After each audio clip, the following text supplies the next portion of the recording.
start? Well, first of all, Didier, thanks for coming here.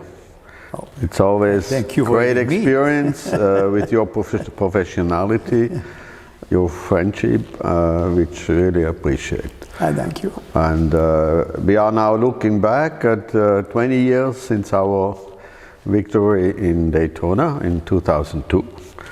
And that was the third time I think we started the race together. First time with a Ferrari 333. I think we finished 8th. And then the second time we lost the engine, engine fire. And then we had this Dallara. What did you feel? How did you feel when we got to this third attempt to win the race with a new car? Yeah, I mean, first of all, let's go backwards a little bit before the Dallara. Why we end up at Daytona with the Dallara? Well, since we raced the 333 successfully, for many years together, I always been convinced that Dallara can make the next step after that 333 will be a better car, a faster car, not better car because the Ferrari was already a good car, but a car who actually up to date. Well, if you forgot, we don't forget the Ferrari was really built in 93, 94, which was almost 10 years before this Dallara jet. And of course, what Dallara learned from the Ferrari 333, they apply in this car. And that's I was really convinced that we made the right move buying that car from Oreca, and I know that car will be a competitive car.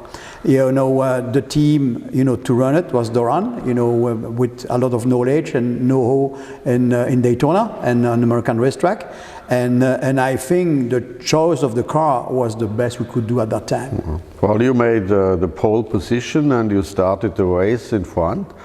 But I remember John Judd, who was with us, when he said, well, this engine has never done 5,000 kilometers in a row. And also the Dallara had never done such a race. So what was your expectation when we started? Well, I mean, it's the expectation, the difference between me, I already had a win at Daytona before, in 98. You already had this Yes, watch. already that one. And then, it's not like, you don't approach the race differently, but, maybe I want to be more conservative on the driving side and also on the ref side of the engine, and I respect a lot of the rules from Judd, how to use the engine, and also the team, make a very strong rule about how to warm up the engine, how to warm up the oil before to start the engine. Judd was very meticulous about that, and Doran Racing was a good team to really follow the rules of Judd, and we did that for 24 hours, and the engine never failed. I remember the last hour of the race, we still have the same horsepower we had on the first day, and that was important. And I think John Judd was very pleased about finishing 24 hours with his engines, for sure. And of course we had a good driver lineup, and of course I have to give you the credit because you recommended Max Papis and Mauro Baldi. Max Papis we've never raced with before, but with Mauro we did a few races, and I think that was also a key to the success. We had a good chemistry between the four of us because we always want to win, and it's a kind of race where we cannot really show our ability to be faster from each other. We know we have to respect the engine rules from Judd, and everybody did it. That's why we won the race. And I think the chemistry between all the drivers is probably one of the best. Was there any critical moment you were worried about the race? Yeah, sometimes, one driver wants to be a bit faster than the other one, and then we have to say, whoa, slow down, and we need to finish the race. But that was the only part of the race where, we need to be cautious about, what the car can do and the risk in the traffic. Of course, the main competition at that time was the Riley, the official Riley car, and with good drivers, that was our main competition. competition, if you remember, we were on the lead lap with them and another car for many, many hours, which is, you never know the turnout is going to be. But everything turned, in our advantage. And actually, when you're talking about the qualification where we had the pole, it's funny because the team made a mistake. They put the hard Goodyears instead of a soft one, and still made it. And we still managed to have the pole. That was maybe a critic. I say, Kevin, well, we don't care about the pole. You say, well, Kevin, if the engine blow up after 1 hour, it's like we're never there. And we want always to show something in qualifying. But that was only a mistake, and it's funny because we laugh about it now. And you started the race, and we led the race when I took over, and I remember that I lost the assistance, steering power, the power steering, assistance. And but we continued, and which was the right thing to do.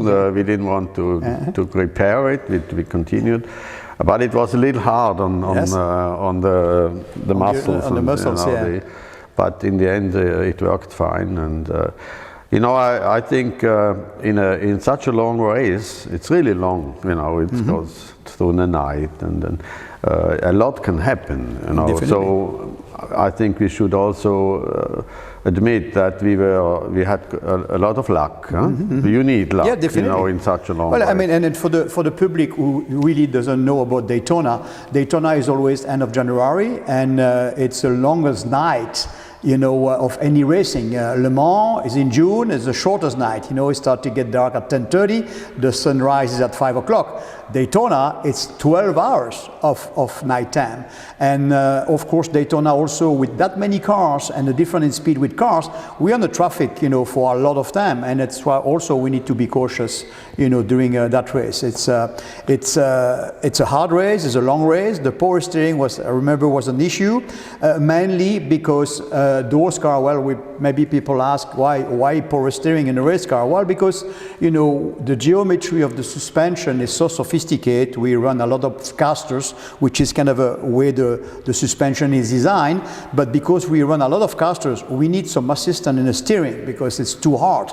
And also not only, for the muscle, but also for the feeling. When we have a very hard steering wheel with no assistance, well, when you turn the wheel and you don't really feel if the car gets some understeer, which is the push to the front in some hairpin, and we may destroy tires, because we turn more the wheel than we need, and that's what also the issue, but we managed to do well, and at the end of the day, the balance of the car was still pretty good. Well, let's talk a little bit about the car. As you said, we got it from Oreca. It was raced once in Le Mans before I was able to buy them. And as you know, we did the 24-hour historic in 2017 with this car again. So the car was still running fine. And now it's exhibited in the Autobau collection, and I think it's great to be able to say this car is still running, and that's what actually we did today. What about today? And run pretty good, actually, like a real race car. Yeah, and I know from Marco Werner, who is also a professional racer, he said that the difference from this car to the actual new cars is not that big. No, that's correct. And that's quite amazing. The main difference, I will say, now everybody uses the paddle shift, in racing, which is the gears of the steering wheel. The car was not designed to do that. The car was designed to use the sequential transmission. Actually, the generation after this Dallara, Oreca raced with a different engine at Le Mans, and they had the paddle shift. But in America, we used the sequential, and it was very sufficient. That's the main difference with the cars as today, really. I mean, maybe today's cars get a bit more downforce because the car manufacturers develop more downforce from the wind tunnel, about the rear wing, the front of the car, the design, the side pod. But this car is still up to date, and the sound of the engine, you cannot really beat that when you have maybe a last question to what do you think about the actual racers? The new generation. What would you advise them? How to do such a long race? The main problem I can see, if you can see the rules now, if we compare today's car with 20 years ago, Today's cars require, like Le Mans car, they require many people to run the car because the sophistication of the hybrid system between, you know, the combustion engines and the electrical engine, the recuperation of the energy and the electricity going back to the batteries to help the engine to get more power. It's very complicated, and a small private team who run a car like that cannot do that. I mean, it's impossible. That's you need too many people. It's not fun.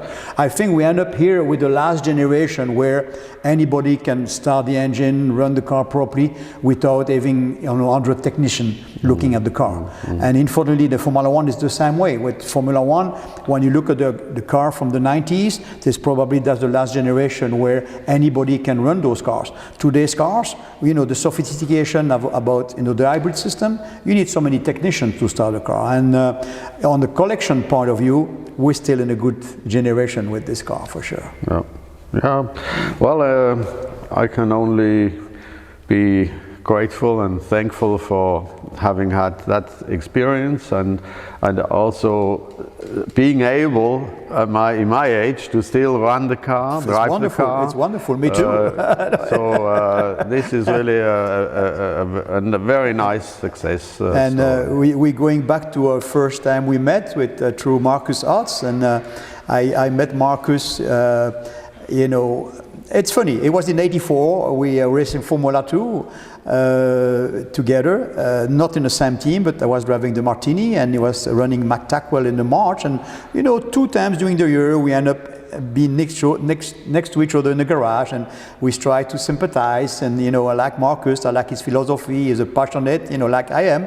And then a few months later, he called me up and said, "Oh, I'm running a Swiss car at the 1,000 kilometers of Imola, and you want to drive the car?" I said, "Well, sure, yeah, why not?" And that was my first race with Marcus. Our friendship developed exactly over time, through Marcus, and then you know, you came to Phoenix, you know, later on, probably 10 years later in '94. Yeah. That's the first time I met you, and then your girl was baby. Yes, baby, I remember. You know, I visited remember us, that. and I took you to see the sunset in Pinnacle Peak. You remember, in Arizona, the winter sunset in Arizona is one of the most beautiful. I mean, with the pastel sky on the horizon. You know, we really enjoy that. I remember we hiked a little bit on the rocks and to see that, and then of course trying to avoid the scorpions. The scorpions and the rattlesnakes. Yes, yeah.